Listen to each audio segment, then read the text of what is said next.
Hello. um, hello. Welcome. Um, we had some technical difficulties last week, so I wasn't able to turn it into a podcast. So I'm waiting a minute before I start my little intro. Yeah, hello.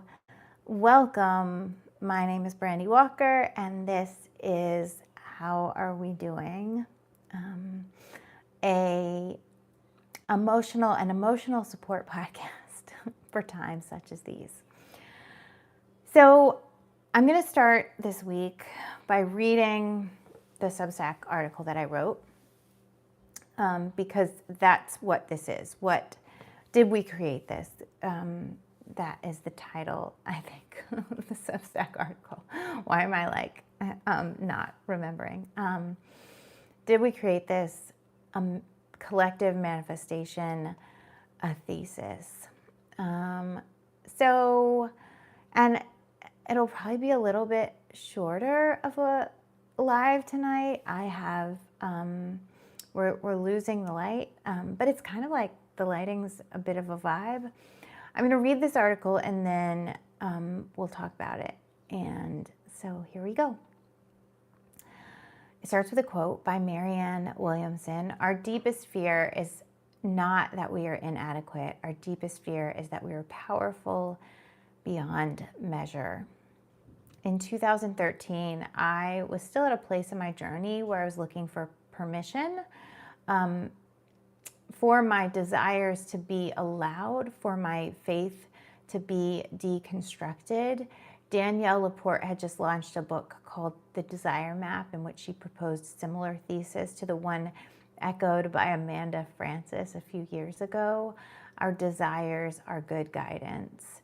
And it helped me to chart a course toward the life I have today. That same year, I dropped out of seminary. 2 years later, my own therapist would encourage me to become a counselor. I manifested my career, my kids, my partner, my PhD program, because I was clear about what I wanted and I was unafraid to go after it. Well, mostly unafraid. All right, I was anxious AF, but off I went because mom had to pay the bills. Over the years, manifestation has become a huge part of my life and my philosophy.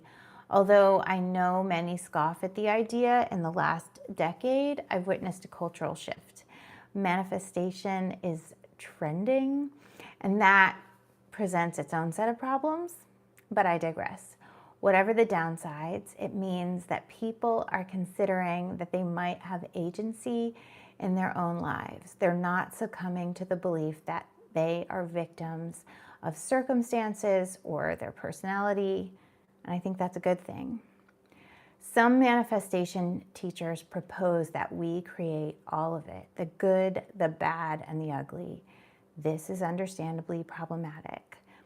And over the years, as I've shared the concept, I've landed on a particular way of working with what I call trauma-informed manifestation. Of course, you didn't manifest your child abuse. You didn't manifest your family having to leave your home country and travel to a brand new land only to be targeted by systemic racism. You didn't manifest losing a loved one. You didn't manifest food insecurity. If I were in a session with someone, I'm a therapist, I might say, after giving them adequate time to grieve and somatically process the trauma, I might say that this happened, was horrific, but you didn't choose it. You didn't choose it, but you get to choose what you do next. I would talk about the systemic and institutional issues at play. I talk a lot about racism, sexism, ageism, and prejudice in sessions. If my client is BIPOC, we talk about their experience, and I acknowledge the limitations of my experience as a white person. If my client is white, we talk about our biases and our prejudices. Is that how you say that? Prejudices? Yes, I think so. And how to be better allies. I think I started this Substack because I wanted to have these conversations with more than just my clients. Because I think that all of this has to do with what I would call collective manifestation.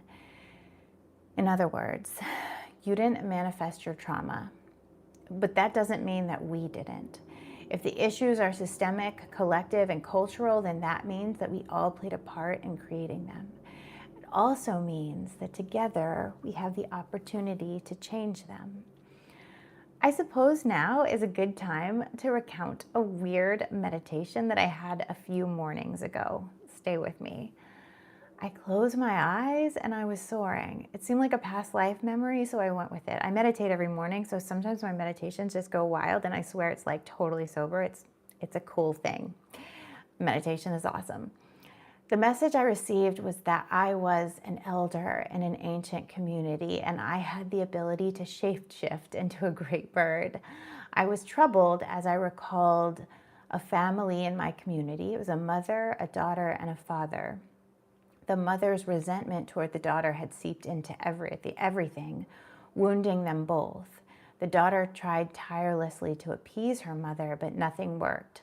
The father never intervened because he feared his wife, and he kept silent.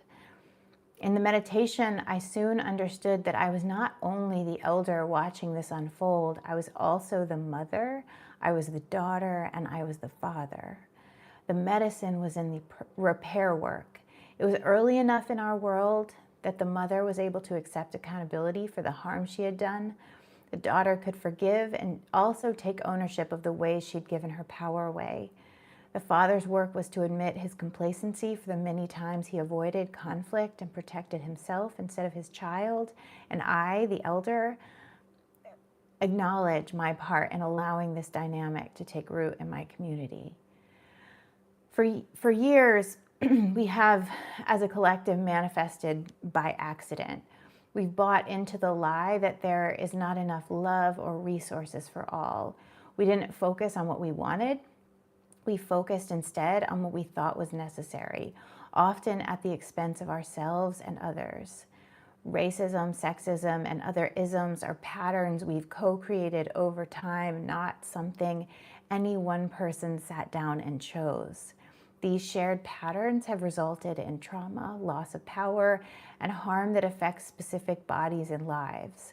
They're a collective manifestation that came at an individual cost. But we contain multitudes. We are the victim, the villain, and the savior. And as we become compassionately aware of the roles we have played, we can shift out of the painful dynamic and assist others in doing the same. When I started my PhD program, the first couple of semesters were a little rough because even in the magical world of open-minded academia, which CIIS definitely is, manifestation was viewed with suspicion. The popular association with cars, expensive purses, and extravagant vacations has done plenty of damage. Maybe it's because I'm a hippie or a social worker, but it's never been about that for me. It wasn't until I was able to articulate this idea of collective manifestation that I gained the confidence to even bring it up in class. I mentioned in my first abstract that things are looking a little bleak at the moment, and you are probably acutely aware. But I don't think that's the whole story. Every heinous thing that is coming to light right now has existed in various forms for ages. The harm to children, the corruption among world leaders, the greed, the violence, the selfish ambition.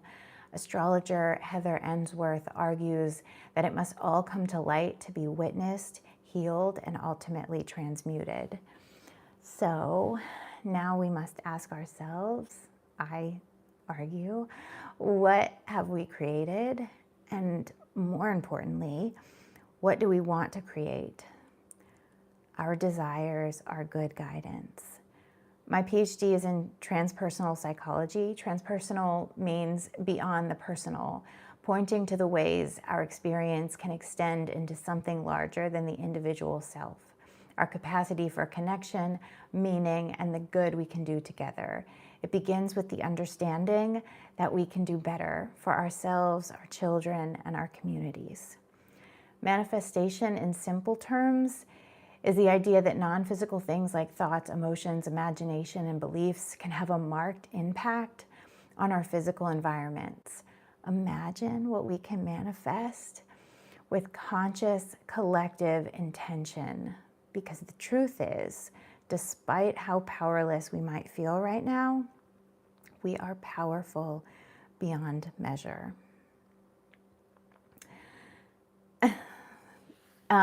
So that was the Substack article that I wrote yesterday, and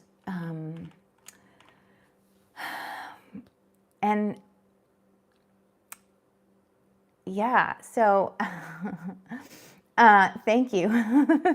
Thank you, Jay Walker. And so, yeah, I'm like,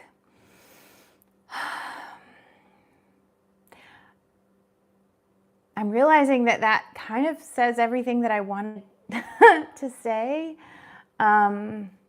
Yeah, if you have a question, I know that people were probably hopping in and out, so it's okay if you don't.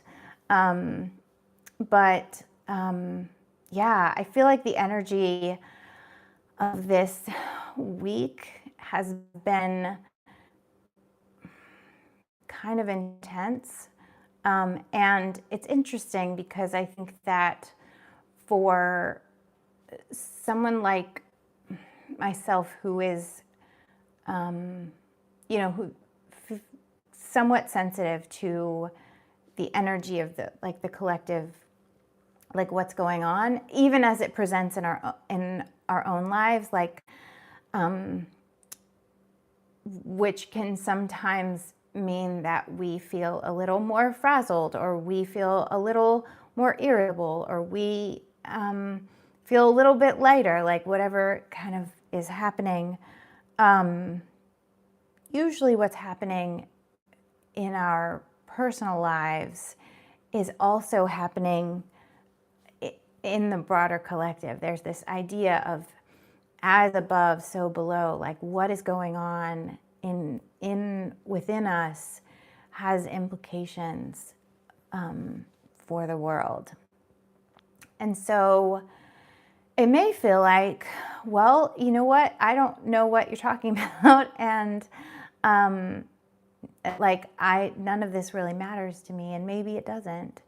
And maybe what's going on in your life that you do care about, that is also very important,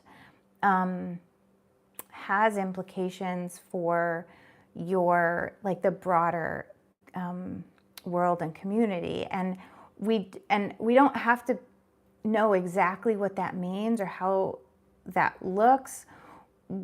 We just, we kind of have an idea, it's about consciousness. It's about what happens if I decide with intention how I want to act in this situation where maybe this person is infuriating me and I'm totally over it. And I don't know if that makes sense, but perhaps it does, and perhaps it was helpful for someone tonight. And yeah, I really, I've lost the light now, but the light here is actually not bad. And I think that I don't have a whole lot more to say. So I think this will be kind of a short little moment of reading the article, and I'll be back next week. I think I'm going to stick to this kind of 7:30 p.m. Eastern time timeline, and yeah, we'll get back to it. So yeah, I think the article, it felt like it kind of spoke for me this week. I hope you have a really good rest of your week and weekend, and I would love to hear how you're doing.